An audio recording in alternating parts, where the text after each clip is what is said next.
October 13th, 2017. A 911 dispatcher in Atlanta answers a call. On the other end, a woman is sobbing, gasping for air between broken sentences. Her voice is frantic, shaken. She claims she has just come home to find her children dead. Officers rush to the scene, their sirens cutting through the silence of the night. They enter a small apartment, stepping into a nightmare. In the living room, two little bodies lie still. Their skin is scorched, their small faces unrecognizable. The smell of something burnt lingers in the air. What happened here? As investigators begin piecing the story together, they uncover chilling details. The mother, 24-year-old Lamora Williams, insists she had been at work. She says she left her children with a babysitter, only to return home and find them gone. But something isn't right. Her story changes. The details don't add up. And then, a crucial piece of evidence emerges, one that shatters any doubt about who was responsible. This is the story of Kayonte and Jakarta Penn, twin brothers whose lives ended in an unthinkable act of violence. A case that left a father in grief, a mother on trial, and a city in shock. What happened inside that apartment? And why did no one see the warning signs before it was too late? To understand, we must go back to the beginning. Before the crime, before the headlines, before the horror. There was Lamora Williams. Born and raised in Atlanta, Georgia, Lamora's childhood was anything but ordinary. From an early age, those closest to her noticed something different. She struggled with controlling her emotions, bursts of anger, sudden mood swings, episodes of detachment.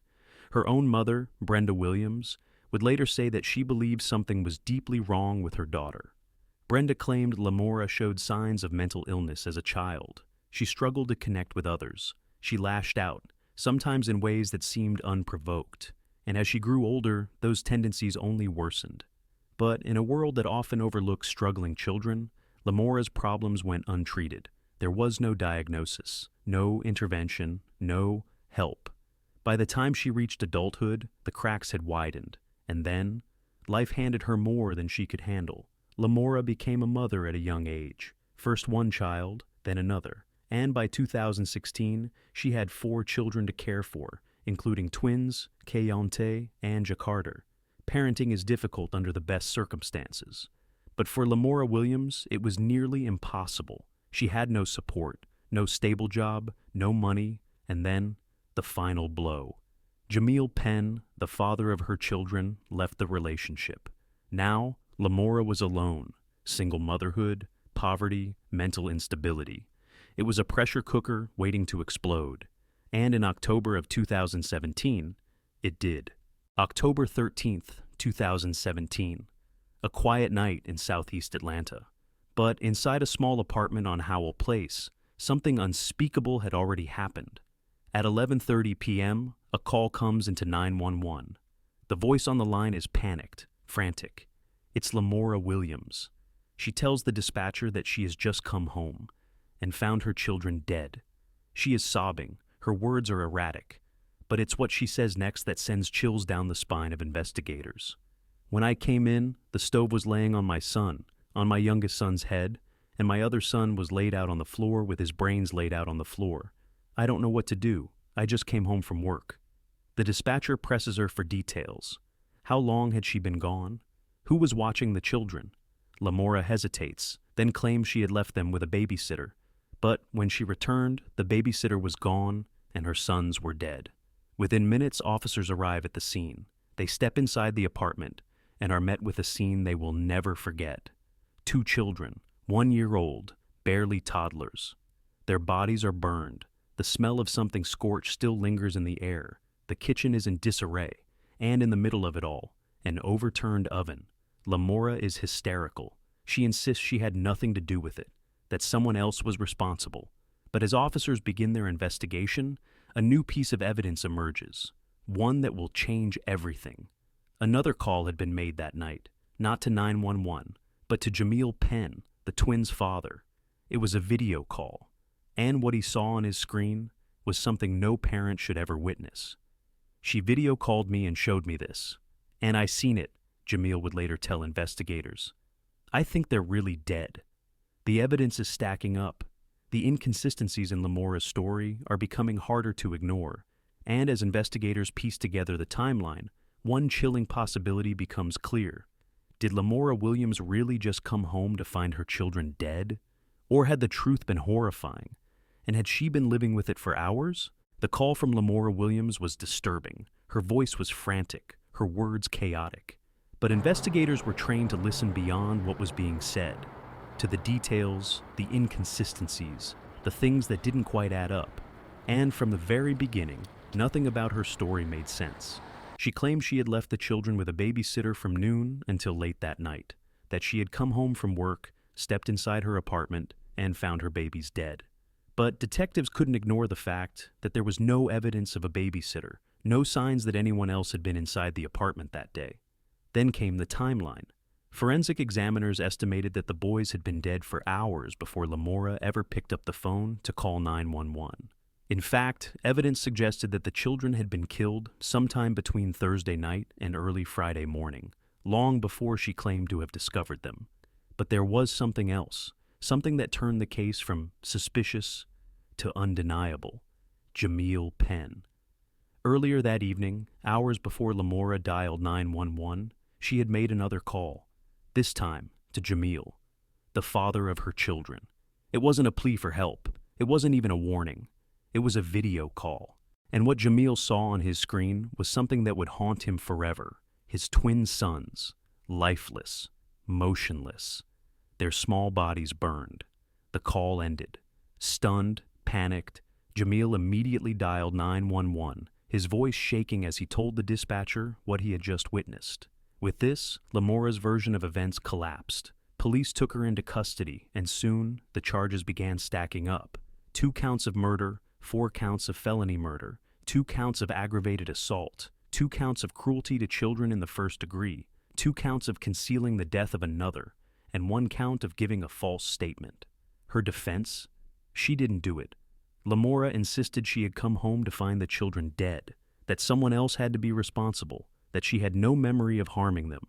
But the autopsy reports revealed something chilling. These young boys hadn't died from a brief accident or momentary exposure to heat. No, the evidence showed something far more deliberate. The medical examiner found that both children had died from what they termed prolonged exposure to heat. This wasn't a quick tragedy. It was an extended one. It was the timeline that truly exposed the horror of what happened and the extent of their mother's evil action. According to investigators, Williams had placed her sons in the oven either early that morning or the night before, making the 911 call. The medical evidence supported this timeline.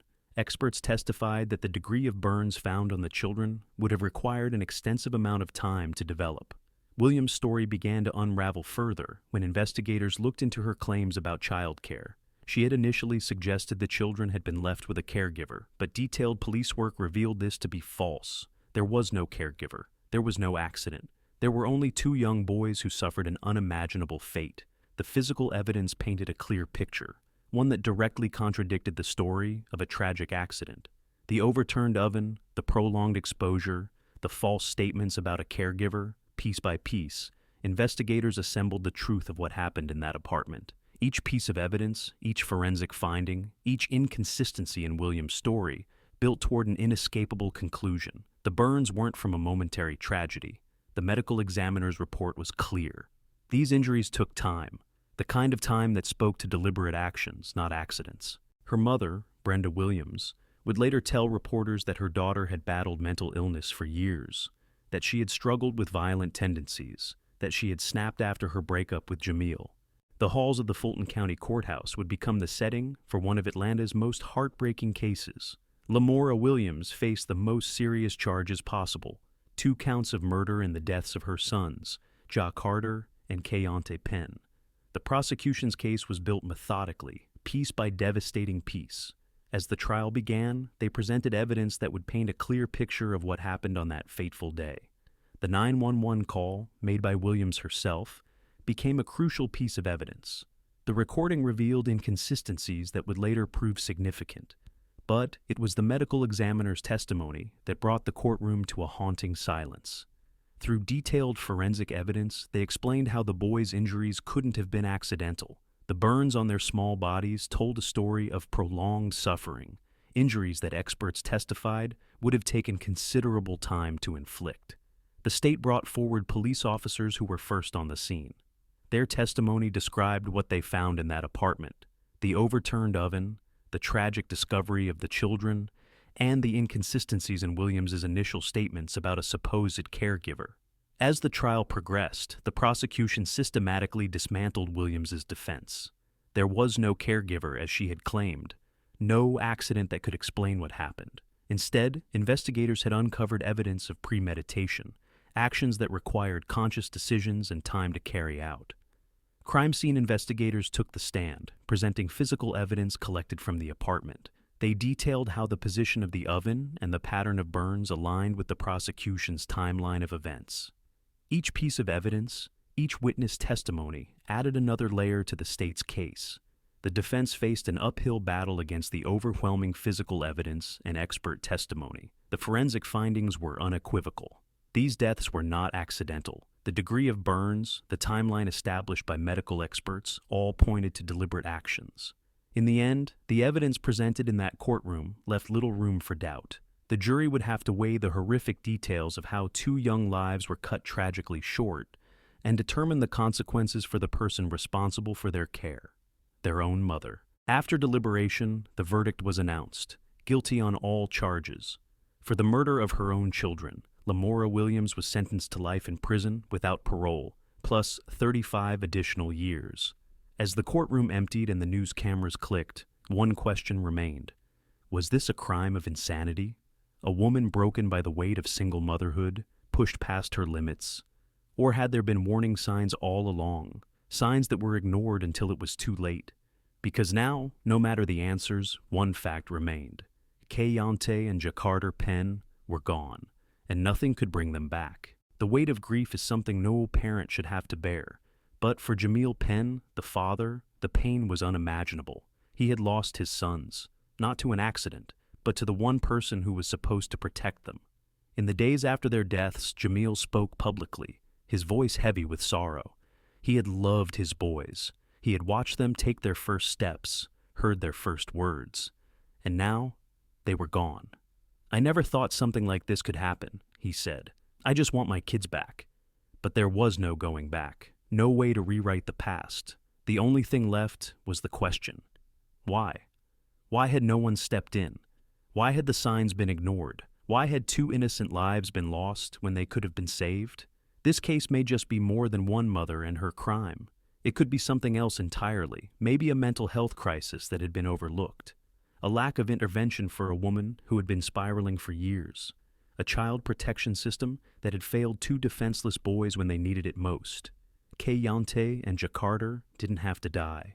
Would you agree with me that their story is a reminder, a tragic, heartbreaking reminder, that the signs are always there? A parent struggling beyond their limits, a mother showing signs of severe distress, a situation that feels dangerous, but no one knows what to do.